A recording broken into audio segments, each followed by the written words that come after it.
বিশ্বাস করবেন? মানবেন না। এর চাইতে বেশি ইয়াকিন করতে হবে, ঈমান নিয়ে আসতে হবে, ঈমানের নবায়ন করতে থাকতে হবে, তাজদীদে ঈমান হইতে হবে যাদের ঈমান জন্মসূত্রে আছে। আর এই ঈমানের ইয়াকিন থাকতে, দৃঢ় প্রত্যয় থাকতে হবে যে যেমন এখন কেউ যদি সারা দুনিয়া যদি বলে, আপনারা কেন সবাই সারা দুনিয়ার লোক যদি বলে এখন দিন চলছে এই খেলে, অন্য জায়গায় দিন আছে অবশ্য, তাহলে বিশ্বাস করবে?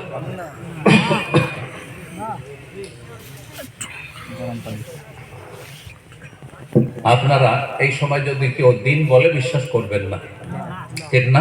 জি। ঠিক ওর চাইতে বেশি ইয়াকিন করতে হবে যে কেউ যদি বলে যে আখিরাতে সন্দেহ আছে, আখিরাতে নেই বলে না, আখিরাতে আমি সন্দিহান, তাহলে সেই ব্যক্তির কথা কেউ বিশ্বাস করবে না। আখিরাত আছে, আখিরাতের দিকে আমরা যাচ্ছি, এতে কোনো সন্দেহ নেই। যেমন এখন রাত, এতে কোনো সন্দেহ নেই। তো এই যে আখিরাত, পরকাল, এই পরকাল সম্পর্কে চিন্তাশীল হওয়া।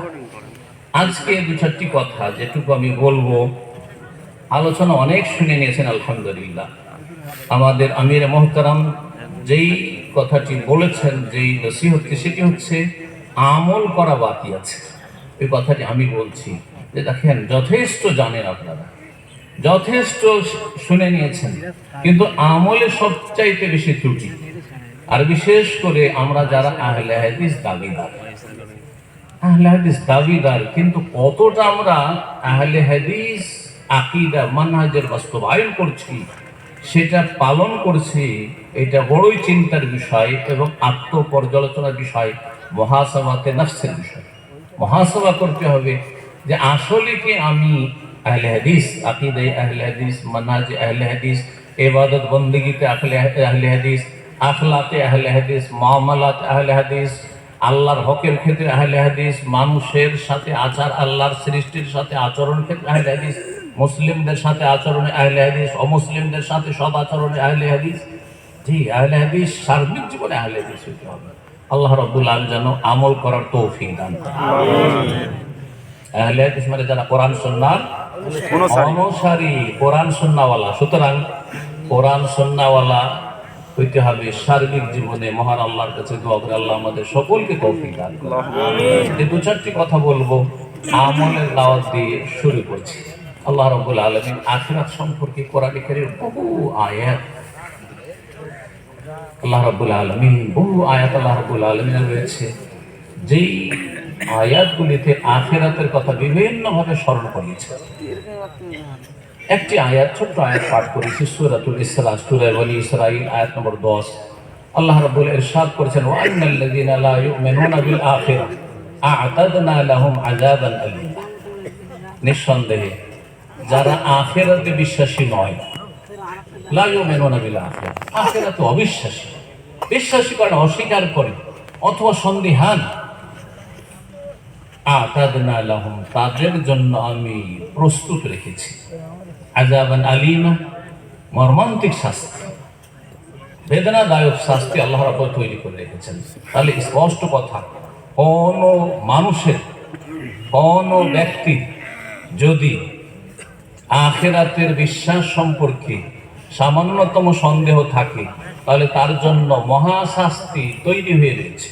তা হচ্ছে জাহান্নামের আযাব, কবরের আযাব, মরণের সময়ের আযাব, মরণের পরে যে বারজাখী জীবনের আযাব, একেবারে জাহান্নাম পর্যন্ত, খালিদিনা ফিহা মা দামাতিস সামাওয়াত, চিরস্থায়ী হইতে হবে জাহান্নামে, এতে কোনো সন্দেহ নেই।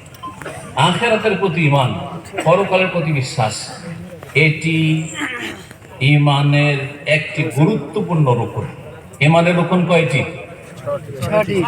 ঈমানের রুকন কয়টি? 6টি। তার মধ্যে কোরআনে বহু আয়াতে এবং রাসূলুল্লাহ সাল্লাল্লাহু আলাইহি ওয়াসাল্লামের অনেক হাদিসে আল্লাহর প্রতি ঈমানের সাথে আখিরাতের কথা বর্ণনা করা হয়েছে। ইন কুনতুম তু'মিনুনা বিল্লাহি ওয়াল ইয়াউমিল আখির, মান কানা ইউমিনু বিল্লাহি ওয়াল ইয়াউমিল আখির। বিভিন্ন ভাবে আল্লাহ রাব্বুল কোরআনে বর্ণনা করেছেন, রাসূলুল্লাহ সাল্লাল্লাহু আলাইহি ওয়াসাল্লামের হাদিস রয়েছে। যে আল্লাহর প্রতি যে ঈমান নিয়ে আসে, বিশ্বাস করবে এবং আখিরাত পরকালে যে বিশ্বাসী হবে, কত গুরুত্বপূর্ণ তাহলে চিন্তা করুন। আর এই দুটো ঈমান, 6টির মধ্যে 2টির ঈমান একজন মানুষের মতো মানুষ অর্জনে যথেষ্ট। আল্লাহর প্রতি বিশ্বাস আছে, তিনি আল্লাহর অস্তিত্ব আছে, আল্লাহ তার কাজে একক তৌহিদ রুবুবিয়ত, আল্লাহর ইবাদত বন্দেগীতে তার একত্ব প্রতিষ্ঠা করি, বিশ্বাস করি, তার সাথে কোনো শরীক করি না। আল্লাহর আসমা সিফাতের নাম গুণাবলীতে তার কেউ শরীক নেই, যেইভাবে কোরআন সুন্নাহয় বলা সেভাবে বিশ্বাস করি। এই 4টি কথা হচ্ছে আল্লাহর প্রতি ঈমানের দিক। এই 4টি বিষয় যদি আপনার মধ্যে থাকে, তাহলে আল্লাহর প্রতি আপনি বিশ্বাসী। তারপরে পরকালের প্রতি বিশ্বাস। যেই ব্যক্তি আল্লাহকে বিশ্বাস করে, যেই আল্লাহ আমাকে সৃষ্টি করেছেন, তিনি আমাকে তার ইবাদতে নির্দেশ দিয়েছেন। যদি ইবাদত করি তো আমার জন্য জান্নাত রয়েছে, যদি ইবাদত না করি, আল্লাহর আদেশ নিষেধ না মানি, তাহলে আমার জন্য, আপনাদের জন্য জাহান্নাম রয়েছে, এতে কোনো সন্দেহ নেই। আর আখিরাত শুরু হয় কোত্থেকে আর শেষ কোথায়? আখিরাতের বিভিন্ন স্তর রয়েছে। কখন থেকে আখিরাত শুরু হয় বলুন তো দেখি? কবর থেকে, মৃত্যু থেকে। এখন কি আপনাদের আখিরাত শুরু হয়েছে? না। আখিরাত কখন শুরু হয়? মৃত্যু থেকে। হাসরের মাঠে যাওয়ার পর। মৃত্যু মরণের সাথে সাথে যখন একজন মানুষ মারা গেল, আখিরাত শুরু হয়ে গেল। তার মারা গেছে, মরদেহ পড়ে আছে, আখিরাত তার শুরু হয়ে গেছে। আমরা কিছুই টের পাচ্ছি না, বুঝতে পারছি না তার উপর কি চলছে, কিন্তু আখিরাত তার শুরু হয়ে গেছে, পরকাল শুরু হয়ে গেছে। সে যদি ভালো মানুষ থাকে, সে আরাম পাচ্ছে, খুব শান্তিতে আছে। তাকে দাফন করেন আর না করেন, তার সাথে যে আচরণে আপনারা করেন, জি। কিন্তু যদি অসৎ ব্যক্তি হয়, বিপরীত হয়, বিভিন্ন পাপে জড়িয়ে ছিল, পাপ থেকে নিজেকে সংশোধন করেন। পাপ হচ্ছে না পাক, পেশাব পায়খানার চাইতে জঘন্য। যেমন পেশাব পায়খানা গায়ে লেগে থাকলে, শরীরে লেগে থাকলে, কাপড়ে লেগে থাকলে পরিষ্কার পরিচ্ছন্ন হতে হয়, তেমনই পাপ থেকে পরিষ্কার পরিচ্ছন্নতা হচ্ছে তওবা, ইস্তেগফার এবং নিজের জীবনের সংশোধন করা, ইসলাহ। যদি না করে মারা যায়, বিনা তওবা বিনা সংশোধনে মারা যায়, তাহলে সামনে মরদেহ পড়ে আছে আর কঠিন শাস্তি চলছে, বড়ই কষ্ট পাচ্ছে। এমন শাস্তি যা পৃথিবীতে এরকম শাস্তি হয় না। পৃথিবীতে কোনো মানুষ লা ইউআযযাবু আযাবাহু আহাদ ওয়া লা ইউসিকু ওয়াসাকাহু আহাদ। আল্লাহর মতো আযাব শাস্তি দেনেওয়ালা কেউ নেই পৃথিবীতে। যতই শাস্তি দিক না কেন, আল্লাহর মতো আযাব দাতা কেউ নেই, আর আল্লাহর মতো শাস্তি দাতা কেউ নেই। সুতরাং এই মতের সাথে সাথে আখিরাত শুরু হয়ে যায়। মতের পরে কবরের জীবন, সেটাও আখিরাত। মুনকার নাকিরের সওয়াল এবং সেখানে পরীক্ষায় পাশ করার ফেল, সেটাও হচ্ছে আখিরাত। হাসরের মাঠে উঠলেন, সেটাও আখিরাত। আর সেখানে বিভিন্ন স্তর রয়েছে আর বিভিন্ন বিষয়গুলি রয়েছে, সবগুলি হচ্ছে ঈমান বিল আখিরার অন্তর্ভুক্ত। আর তারপরে আপনার ফারিকুন ফিল জান্নাহ ও ফারিকুন ফিস সাইয়্যির, দুটো ন্যাশনালিটি রয়েছে, দুটো নাগরিকত্ব রয়েছে। এখন দুনিয়ার অনেক দেশ রয়েছে, এখানে পোষালো না, অন্য কোনো দেশে গিয়ে সেটেল হয়ে গেল, চলে যাচ্ছে, অনেকে চলে যাচ্ছে, অনেকে স্থায়ীভাবে চলে যাচ্ছে, অনেকে অস্থায়ীভাবে চলে যাচ্ছে। অনেকে ক্রাইম করছে, অপরাধ করছে, দেশে তো থাকা সম্ভব নয়, অপরাধী অন্য দেশে গিয়ে গা ঢাকা দিয়ে দিল। মানুষের পাকড়াও থেকে তো বেঁচে যেতে পারবেন, কিন্তু রব্বুল আলামিন পাকড়াও থেকে বাঁচতে পারবেন, এই কথাগুলি চিন্তা করতে হবে। যখন বাঁচতে পারবেন না, তো এমন কিছু করবেন না যেখানে পাকড়াও হইতে পারে আর শাস্তি হইতে পারে আর আখিরাতে ফেসে যেতে পারেন। আল্লাহ রব্বুল আলামিন যেন এসব চিন্তা করার তৌফিক দান করেন। বলছিলাম, একদল জান্নাতি হবে, একটি নাগরিকত্ব হচ্ছে সেটি হচ্ছে জান্নাতের নেশাটি, আর একটি হচ্ছে জাহান্নামের নাগরিকত্ব। আল্লাহ রাব্বুল আলামিন যেন আমাদের জাহান্নাম থেকে রক্ষা করে। আল্লাহুম্মা আজিরনা মিনান নার, আল্লাহুম্মা ইন্না নাসআলুকা রিযাকা ওয়াল জান্নাহ। আল্লাহ তোমার সন্তুষ্টি আমরা চাই এবং জান্নাত চাই। আখিরাতের চিন্তা, আখিরাতের চিন্তা আছে না নেই, আপনি কেমন করে বুঝবেন? আপনাকে আপনারটা বুঝতে হবে, এটা একটা বিষয়। আজকে আপনাদেরকে আমি জিজ্ঞেস করব, অথবা আমি বলবো, যদি আপনার উত্তর না দিতে পারেন তাহলে আমি কেমন করে বুঝবো যে আমার আখিরাতের চিন্তা আছে? খুব শুধু মুখে দাবি করলে হবে? কিছু আছে, লক্ষণ আছে, আলামত আছে, কিছু বৈশিষ্ট্য আছে, এগুলো অবশ্যই দিতে হবে। আর মৌখিক দাবি যথেষ্ট নয় যতক্ষণ পরে দলিল না পেশ করতে পারছেন। এই জমিটা আমার, দলিল পেশ করতে হবে। তাহলে যদি আপনি দাবি করেন যে আমার আখিরাতের খুব চিন্তা আছে রে ভাই, অবশ্যই দলিল পেশ করতে হবে, অবশ্যই দলিল প্রমাণ পেশ করতে হবে, এবং তার বেশ কিছু লক্ষণ আলামত রয়েছে। একটি কথা শুধু বলবো, আর তার আগে আপনাদের জিজ্ঞাসা বলুন তো দেখি, আপনার আখিরাতের চিন্তা আছে, আপনি কি করে বুঝবেন যে আপনার খুব চিন্তা আছে? বলেন দেখি, আছে না চিন্তা আপনাদের? পরকালে চিন্তা আছে না? জি। চিন্তা আছে তো বলেন যে চিন্তার লক্ষণগুলি কি আপনার মধ্যে? হ্যাঁ, একজন একজন গুনাহ থেকে বেঁচে থাকা, মানে মনে করেন না আপনি, এটা হচ্ছে আপনার লক্ষণ যে আখিরাতের চিন্তা আছে। আমি এমন একটি কথা বলবো যাতে সবগুলি কথা চলে আসে, সেটা হচ্ছে আপনি যখন সকালে ঘুম থেকে জাগবেন, আপনার প্রথম সবচেয়ে বড় চিন্তা কি? সালাত। আপনার সবচেয়ে বড় চিন্তা কি? এইটা আপনার চূড়ান্ত ফয়সালা করবে যে আপনি আখিরাত সম্পর্কে চিন্তাশীল না আল বাতন ওয়াল ফরজ। পেট নিয়ে চিন্তা, যৌন ক্ষুধা নিয়ে চিন্তা, আর পেটের ক্ষুধা নিয়ে চিন্তা আপনার, এটা সকালবেলায় আপনি বুঝতে পারবেন। যদি আপনি নিজেকে স্টাডি করেন, আত্মসমালোচনা করেন, মহাসভা করেন, তাহলে বুঝতে পারবেন যে আপনার আখিরাতের চিন্তা কতটা আছে, আছে কি নেই, আর আছে তো কতটা আছে। আবার যখন ঘুমাইতে যাচ্ছেন তখন আপনার চিন্তা কি? মানুষ চিন্তা করতে করতে ঘুমায়, যখন নির্জনে যায় তখন ঘুমায়, ঘুম থেকে উঠে চিন্তা হয় যে আজকে কি করতে হবে, আর ঘুম যাওয়ার সময় চিন্তা থাকে যে সারাদিনে কি করলাম, কি লাভ কি লস করলাম, আবার আগামীকালকে কি করব, মেলা টেনশন, আজকাল তো টেনশনের জামানা। তো এই শোয়ার সময় যখন শুইতে যাচ্ছেন বিছানায়, তখন আপনি টের পাবেন যে আপনার মধ্যে আখিরাত সম্পর্কে আপনি চিন্তাশীল, আখিরাতের ফিকির আছে, এর আলামত লক্ষণ মওজুদ আছে কিনা। সকালবেলা একবার আর সন্ধ্যাবেলা একবার। সকালে উঠেই যদি চিন্তা থাকি শুধু পয়সা আর পয়সা, কোথায় পয়সা আছে, কোথায় নেতৃত্ব আছে, কুরসি আছে, চেয়ার, বড় চেয়ার আছে, গদি ক্ষমতা, নেতা হতে পারবো, কোথায় গেলে দুনিয়ার লাভ হবে, দুনিয়ার স্বার্থ হাসিল হবে, কার সাথে আমার যোগাযোগ, কার সাথে সম্পর্ক, কাকে টেলিফোন করলে দুনিয়া হাসিল হবে, জি, কোন কোন কাজ করলে দুনিয়ার স্বার্থগুলি আমার হাসিল হবে, এই যদি চিন্তা থাকে তাহলে জানতে হবে যে আপনার আখিরাতের চিন্তা নেই, অথবা কম আছে, থাকলেও সামান্য আছে। আবার সন্ধ্যাবেলা যখন ঘুমাতে যাচ্ছেন, টেনশনে ঘুম আসে না, আরে ওর কাছে এত টাকা পাবো, আর ওর এই কাজ করে দিয়েছি, সেই করেছি, টাকাগুলো পড়ে আছে, এত জায়গায় টাকা ছড়িয়ে ছিটিয়ে পড়ে আছে, টাকাগুলো উঠে আসে না, কখন যে উঠবে, বড় টেনশন।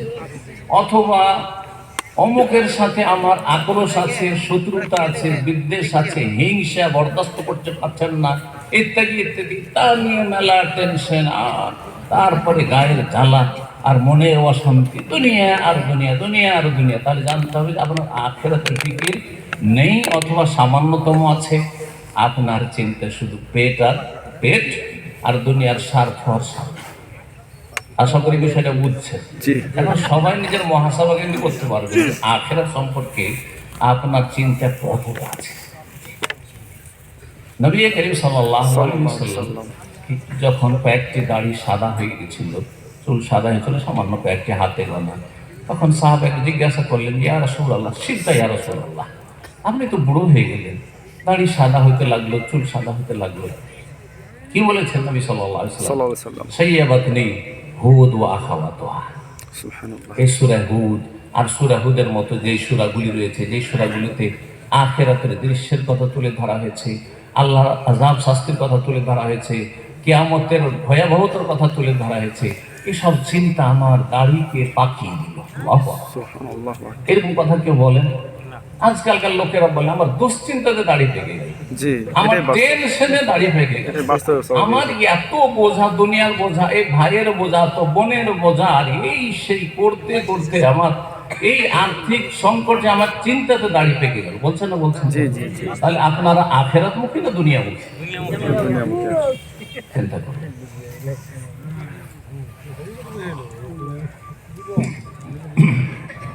একটি আয়াত বলি, আখিরাত এর চিন্তা, পরকালের চিন্তা। জাহান্নামী আর জান্নাতি কারা? জান্নাতি কারা, জাহান্নামী কারা? যেহেতু পরকালের শেষ চূড়ান্ত ফয়সালা হচ্ছে দুটো নাগরিকত্ব, হয় জান্নাতি আর না হলে জাহান্নামী। জান্নাত ও আখিরাত পরকাল, আর জাহান্নামও পরকাল। আপনি কোথায় স্থান চান? যদি পরকালের প্রতি ঈমানদার হন, বিশ্বাসী হন, ইয়াকিন থাকে, অবিল আখিরাতে হুম ইউকিনুন, আল্লাহ ইয়াকিনের কথা বলেছেন, ওয়াল্লাযীনা ইউসাদ্দিকুনা বিয়াউমিদ্দিন, ওরাই জান্নাতি, ওরাই সফল কাম, ওরাই কামিয়াব যারা প্রতিদান দিবসকে বিশ্বাস করে, বদলার দিনকে, আমল জাযাকে, বদলার দিনকে বিশ্বাস করে। আর বদলার দিন হচ্ছে আখিরাত, মারা যাওয়ার পরে সেই বিচার দিবসে, আমল কিয়ামত। দুনিয়ায় আমলের সুযোগ আছে, কিন্তু বদলা অনেক সময় পান না, প্রতিশোধ দিতে পারেন না, অথবা আপনার ন্যায্য অধিকার হাসিল করতে পারেন না। অবিচারের শিকার, জুলমের শিকার, অত্যাচার করা হচ্ছে, জালেম জুলুম করছে, তার কিছুই হয় না, মজলুম নির্যাতিত হয়ে থেকে যাচ্ছে, কিছুই পাচ্ছে না। কিন্তু আখিরাতে সব কিছুই পাবেন। সেজন্য আখিরাতের একটি নাম হচ্ছে ইয়াউমুদ্দিন, মালিক ইয়াউমিদ্দিন। জি, সূরা ফাতিহাতে আখিরাতের কথা বলছে। তো বলছিলাম যে আল্লাহ রাব্বুল আলামিন জান্নাতি কারা আর জাহান্নামী কারা বেশ কিছু আয়াতে বর্ণনা করেছেন কোরআনে কারীমে। তার একটি আয়াত রয়েছে সূরা ইউনূসে, বা একাধিক আয়াত রয়েছে। আল্লাহ বলেন, ইন্নাল্লাযীনা লা ইয়ারজুনা লিকাআনা, নিঃসন্দেহে যারা আমার সাথে সাক্ষাতে বিশ্বাসী নয়, সাক্ষাতে আশাবাদী নয়, মানে আমার সাক্ষাৎকে বিশ্বাস করে না, সন্দিহান, অর্থাৎ পরকাল, আল্লাহর সাথে সাক্ষাৎ মানে পরকাল, পরকালকে বিশ্বাস করে না। ওয়ারাযু বিল হায়াতিদ দুনিয়া, দুনিয়ার জীবন পেয়ে, দুনিয়ার গাড়ি বাড়ি, নারী, টাকা পয়সা, দুনিয়ার স্বার্থ, নেতৃত্ব, এইসব পেয়ে যারা সন্তুষ্ট হয়ে গেছে, যথেষ্ট পেয়ে গেছে, আমার ফ্যামিলি হচ্ছে সাকসেস বলছেন অনেকে, এই পরিবারটা হচ্ছে সফল পরিবার।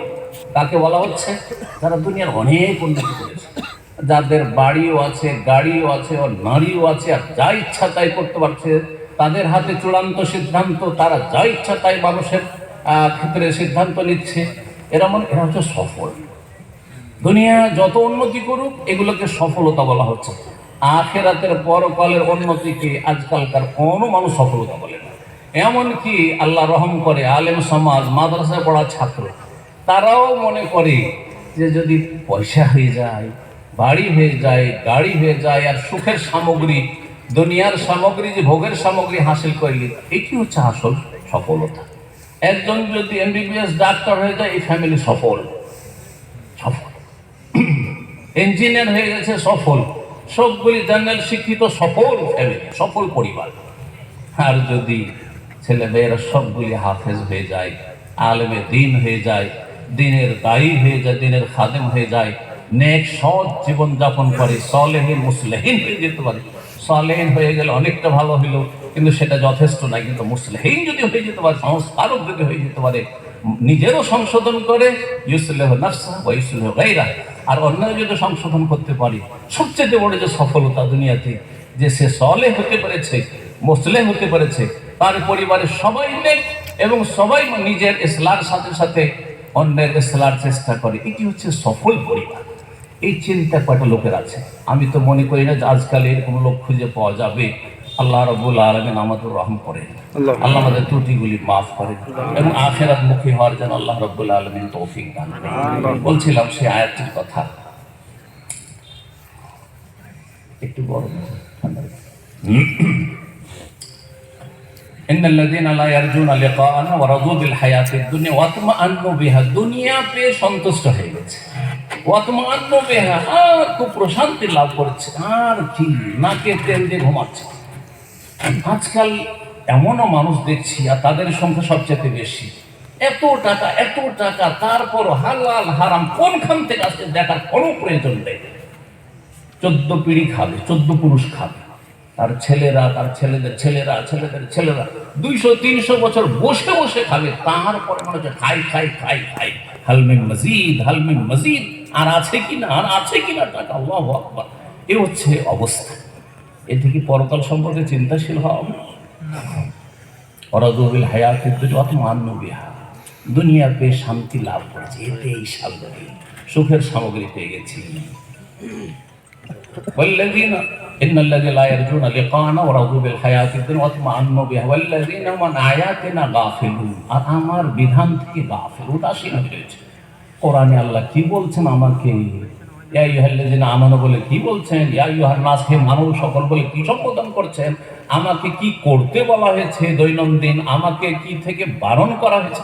কোনো চিন্তা নেই। ওয়াল্লাযিনা আন আয়াতিনা গাফিলুন, কোরআন এবং হাদিস থেকে গাফিল, আল্লাহর আসমানি সিলেবাস থেকে গাফিল, উদাসীন হয়ে রয়েছে।